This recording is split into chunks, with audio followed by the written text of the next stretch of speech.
Coach, coming off a tremendous season, going to Georgia, getting the victory at the Georgia Dome and the Peach Bowl against Florida State. And I've been asking the coaches how that's helped in the process. I know the class was pretty much full before the game, but how do you think that's going to help going forward?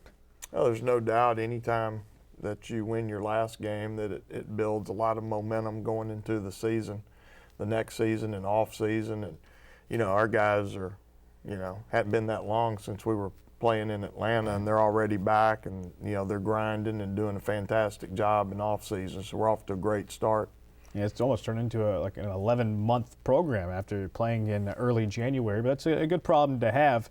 You've been getting a lot of notoriety lately of being, the ace in recruiting in the city of Houston, coming over from Westfield High School, first season with the University of Houston. What's that transition been like for you, going from the high school game to now in the college game, where you spend a lot of time recruiting, getting out on the recruiting trails a little bit? Yeah, I mean, I've really enjoyed the recruiting side of it because I've been tied to a desk for 25 years basically. And, just getting out and hitting the road and going to see, all of my friends that I've been coaching with around the city and state, and, and been on different boards of directors with. It's awesome for me. And I get to see how they do things. So the recruiting side of it's been really fun. Now, how important are the relationships with the coaches in the city and the state, across the nation? When you're talking about the recruiting process, being friends or having those relationships with the high school coaches across the city, how important is that? How far does that go? Well, I mean, I think it helps. That's not gonna, I don't think, gonna get you, players at the end of the day, because everybody's situation's different. But it does help when the high school coach, from being on that side of the desk, when you know the guy personally and you know what kind of person he is and what he stands for and how he deals with people, and knows that you're going to be able to cut through all the rigmarole and you can trust them. So I think that's the biggest thing is being able to trust people and know at the end of the day that they're going to be able to take care of your kids and do the things that they say they're going to do for you. Tight end coach with the University of Houston, Corby Meekins. And when you're out looking for a tight end to join this program and this system, what are some things that you're looking for, some key attributes you want out of that player? Well, I think it's, obviously the quarterback position is critical, but, I think the thing that makes the whole system go is the tight end position, because when we find the kind of young man that we're looking for, which is someone that's extremely versatile. He has to be able to be a receiver and also be an offensive lineman. He has to be able to block in line with his hand in the ground. He's got to be able to move and block like a fullback around the box.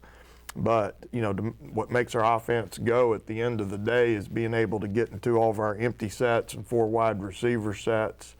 And not have to substitute, take a guy out and sub for and bringing a 4th wide receiver in the game. Because when you can line up and empty one play and then have your hand in the ground. So versatility is the biggest key that we look for. Now that you mentioned that, I do remember seeing your fullbacks all over the place, or your tight ends all over the place. See them in the fullback spot on the edge of the line, see them in the slot, in the hurry-up offense. You have one coming in, Alex Leslie, big guy, 6'5", 240. From New Braunfels, transfer from Iowa State, came in at the mid-year. Looking at Alex Leslie, how would you evaluate his game? We're really excited about Alex. He's going to have 2 years. He's already on campus and he's working out. As you see there, that's some high school footage. And if you look at him, you'll notice that in high school he played pretty much in a system that was 4 wide. So he was always out wide. And as you can also see, he's probably about 210 pounds in that picture. So he brings a lot of experience. I mean, I think he had 56 catches for 700-something yards as a senior playing wide receiver. And being 6'5", 210, and being able to run and catch and control your body. When he went to Iowa State, he ended up getting up to 250 pounds. So, he was the 31st ranked tight end coming out of his class, coming out of high school, and he didn't really actually play the position in high school, like I just said. But now that he's put the weight on, The sky's the limit for him, and we think he's got a huge upside, and he's going to bring a lot to our position. The transition from the wide receiver to tight end spot, something that he's already been doing as he went to Iowa State as a tight end. You mentioned putting on the extra weight, putting on some extra pounds to get heavy enough to play that spot. What are some of the other biggest transitions if you're moving from the wide receiver spot to the tight end spot? I know Leslie's already had a head start in that process, but just in general, moving from wide receiver to tight end, some things you have to do. Well, the biggest thing is it's a lot more violent game, around the box. In the line of scrimmage where the ball is than it is out on the edge. So, when you play receiver, you spend your whole life out there on the edge, and it's more stalk blocking, and it's more position, get your body in position and shield them from getting to, the receivers on different screens and bubbles. But when you start coming in to where the grown men play, it's a lot more physical game, and when you come inside, you have to go from shielding to you have to make yourself move another person against their will.